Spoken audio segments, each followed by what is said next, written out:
அனைவருக்கும் வணக்கம். பழனி முருகன் கோவிலில் இருக்கக்கூடிய மூலவர் சிலைக்கு மகத்துவமான புராண உண்மை கதைகள் இருக்கு. ஒவ்வொருவர் தேவைக்காகவும் ஒவ்வொரு ரூபத்தில் நம்முடைய இறைவனை தரிசனம் செஞ்சு வரும்.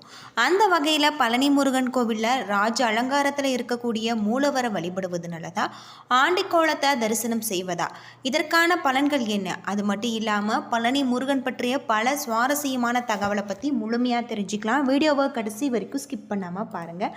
நம்ம சேனலை நீங்கள் இன்னும் சப்ஸ்கிரைப் பண்ணலைன்னா மறக்காமல் சப்ஸ்கிரைப் பண்ணிவிடுங்க. வாங்க வீடியோக்குள்ளே போகலாம். பழனி முருகனுக்கு போற்றி அப்படின்னு சொல்லிட்டு மறக்காமல் கமெண்ட் பண்ணுங்கள். மனிதர்களாக பிறந்த அனைவருமே அடைய முயற்சிக்க வேண்டிய ஒரு மேன்மையான நிலை ஞானம். தவ வாழ்க்கையை மேற்கொள்வர்களும் ஆன்மீக தேடலில் இருப்பவர்களுக்குமே சுலபத்தில் வந்துருவார் முருகன்.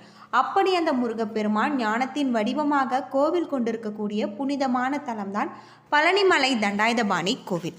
இந்த கோவில் பல்வேறு சிறப்புகளை கொண்டிருக்கக்கூடிய வகையில் தான் அமைஞ்சிருக்கு.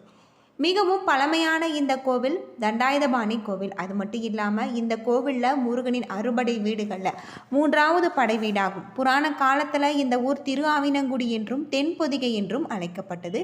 இந்த கோவிலின் இறைவனான முருகப்பெருமான் தண்டாயுதபாணி மற்றும் குழந்தை வேலாயுதர் என அழைக்கப்படுறார். இந்த கோவிலின் சிறப்பான அம்சமே பக்தர்களுக்கு நன்மை செய்யும் சக்தி கொண்ட சித்தர்களின் ரசவாத கலையை பயன்படுத்தி நவபாசானத்தால் செய்யப்பட்ட மூலவர் சிலையை போகர் உருவாக்கியது தான். புராணங்களின்படி ஞானப்பழத்தை சிவன் பார்வதியிடமிருந்து தனது மூத்த சகோதரர் விநாயகர் பெற்றுக்கொண்டதால் கோவித்து கொண்டு இந்த மலையில் தங்கிவிட்டார்.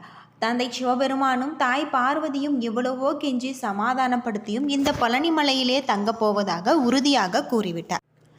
பிற்காலத்தில் இந்த தலத்திற்கு வழிபட்ட தமிழ் மூதாட்டி ஔவையாருக்கு முருகன் காட்சி தந்தபோது நீயே ஞான வடிவானவன் என பொருள் கொண்டு பழனி என ஔவை போட்டிருக்காங்க. இதுவே காலப்போக்கில் இந்த தலத்திற்கு பழனி என பெயர் வர காரணமாக இருந்தது. தமிழ் சித்தர்களில் முதன்மையானவர்களில் போகர் சித்தரும் ஒருவர். அஷ்டமா சித்திகளை கைவரப்பெற்றவர். பழனிமலைக்கு போகர் தவம் இருந்து வந்தபோது அன்னை பார்வதி, முருகன் மற்றும் சித்தர்களின் தலையான சித்தரான அகத்தியராகிய மூவரின் உத்தரவின் பேரில் பழனிமலை முருகனுக்கு நவபாசன சிலை வடிக்கும் பணியை மேற்கொண்டிருக்காங்க. இந்த நவபாசன சிலையை வடிப்பதற்கு போகர் எடுத்துக்கொண்ட காலம் அப்படின்னு பார்த்தா 9 ஆண்டுகள்.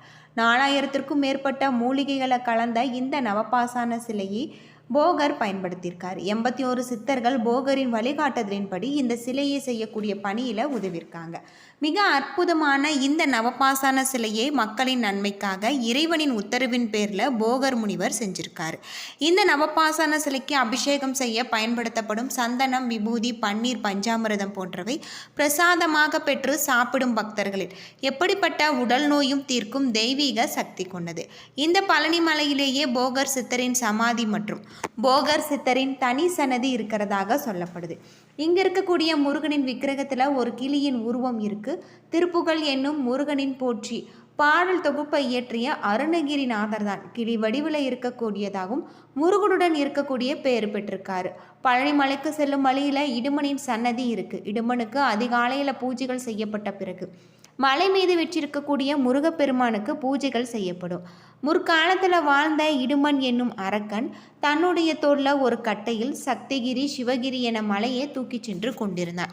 அப்போது அவர் பழனி மலையில் தான் தூக்கி வந்த 2 மலையுமே வைத்து களைப்பாறும் போது இங்கு கோவில் கொண்டிருக்கக்கூடிய முருகப்பெருமானுடன் சண்டையிடும் நிலை ஏற்பட்டது. முருகனுடனான சண்டையில் தோற்ற இடுமன் முருகனின் பக்தராயிருக்கார். 2 மலைகளுமே தூக்கி வந்து இடுமனை கௌரவிக்கும் விதமாக பழனிமலை முருகனுக்கு காவடி தூக்கிச் செல்லும் வழிபாடு முறை உண்டானது. இந்த பழனிமலை முருகன் ஆண்டியாக தோற்றமளிக்க காரணம் கல்வியை பயிற்றுவிக்கும் ஆசிரியர் எப்படி கையில் கொம்பை வைத்து கொண்டு மாணவர்களை அடிக்காமல் அவர்களை அதட்டி கல்வியை கற்பிக்கிறாங்களோ அதே போல வாழ்க்கையில் எல்லாவற்றிலும் இருக்கக்கூடிய நிலையாமையை நினைவுறுத்தும் மக்களை ஞான பாதைக்கும் திரும்பும் ஞான ஆசிரியராக இந்த தளத்தில் கையில் தண்டத்துடன் காட்சியளித்து தண்டாயுதபாணியாக இருக்காரு. திருவண்ணாமலை அருணாச்சலேஸ்வரர் மலையை மக்கள் சித்ரா பௌர்ணமி அன்று எவ்வாறு கிரிவலம் வராங்களோ அதே போல் அக்னி நட்சத்திர நாட்களில் இந்த பழனிமலை முருகனுக்கு காவடி எடுத்து வருவதும் அது மட்டும் இல்லாமல் கிரிவலம் செல்வதும் மிகவும் சிறப்புக்குரிய ஒன்று. இங்கு கோவிலுக்கு வரக்கூடிய பக்தர்கள் கிரிவலம் வந்த பின்பு 450 மீட்டர் உயரம் இருக்கக்கூடிய மலையை 690 படிகள் ஏறி கடந்து வர வேண்டும். மலையை ஏற முடியாதவர்களுக்கு மலைக்கு மேல் செல்வதற்கு ரோப் கார் வசதியும் இருக்குது. இங்கே இருக்கக்கூடிய முருகனுக்கு நல்லெண்ணெய், சந்தனம், பஞ்சாமிர்தம், விபூதி என 4 பொருட்கள் கொண்டுதான் அபிஷேகம் செய்கிறாங்க. பன்னீர் மார்கழி மாதத்தில் மட்டும் செய்யப்படுது. சந்தனம், பன்னீர் தவிர மீத அபிஷேக பொருட்கள் எல்லாமே தண்டாயுதபாணியின் சிரசில் வைத்தவுடன் அகற்றாங்க. சிரசு விபூதி எனப்படுவது சித்தரின் உத்தரவின் பேரில் பக்தர்களுக்கு வழங்கப்படுகிற அரிதான பிரசாதம். பொதுவாக சிவாலயங்களில் அன்னாபிஷேகம் நடக்கும். ஆனால் பழனி முருகன் கோவிலில் விசேஷ நட்சத்திர தினங்களில் அன்னாபிஷேகம் நடைபெறும். ஒரு நாளில் 6 முறைக்கு முருகனுக்கு அபிஷேகம் மற்றும் அலங்காரம் செய்கிறாங்க. ஒரு முறை அபிஷேகம் செய்த பின்பு, அலங்காரம் செய்த பின்பு பூக்கள் சாற்றுவதோ அர்ச்சனை சாற்றுவதோ கிடையாது.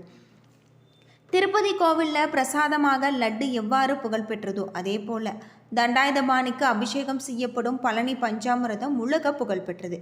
இந்த கோவில் பஞ்சாமிர்தத்தை சாப்பிடுபவர்களுக்கு அவர்களுடைய உடலில் இருக்கக்கூடிய நோய்கள் தீரும் என்பது சொல்லப்படுது. அது மட்டும் இல்லாமல் மேற்கு திசையில் இருக்கக்கூடிய கேரள மாநிலத்தை பார்த்தவாறு தண்டாயுதபாணி இந்த கோவிலில் வீற்றிருப்பதால் மலையாள பக்தர்கள் மிக அதிக அளவில் பழனிமலை முருகன் கோவிலுக்கு வந்து வழிபடுறாங்க.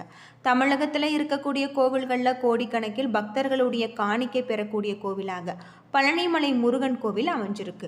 பழனி ஆண்டவரை வழிபடுபவர்கள் தங்களுடைய தொழில் வியாபாரிகளின் கூட்டாளியாக கருதி மிகுந்த லாபம் பெற்ற பின்னர் அந்த லாபத்தை பழனி முருகனுக்கு காணிக்கையாக உண்டியில் செலுத்துகிறாங்க. திருப்பதியில் எப்படி தலைமுடியை முட்டையடித்து தங்களுடைய வேண்டுதல்களை நிறைவேற்றுகிறாங்களோ அதே போல் பழனி முருகனுக்கு முடியிறுக்கி காணிக்கையாக செலுத்துகிறாங்க. இங்கிருக்கக்கூடிய போகர் சித்தரின் சமாதியை வழிபடுவதால் இன்றுமே சூட்சும வடிவில் பழனி மலையில் வாழ்ந்து கொண்டிருக்க போகர் நமது குறைகள் அனைத்தையுமே தீர்த்துருவார். ஆன்மீக ஞானம் பெற குழந்தை பாக்கியம், வேலை வாய்ப்பு, தொழில், வியாபாரம் போன்றவற்றுக்காக அதிக அளவில் இங்கு வந்து வழிபட்டு செல்வதாக சொல்லப்படுது. மிக பழமையான இந்த கோவில் தண்டாயுதபாணி கோவில். அது மட்டும் இல்லாமல் அறுபடை வீடுகளில் 3வது படை வீடாக இருக்குது.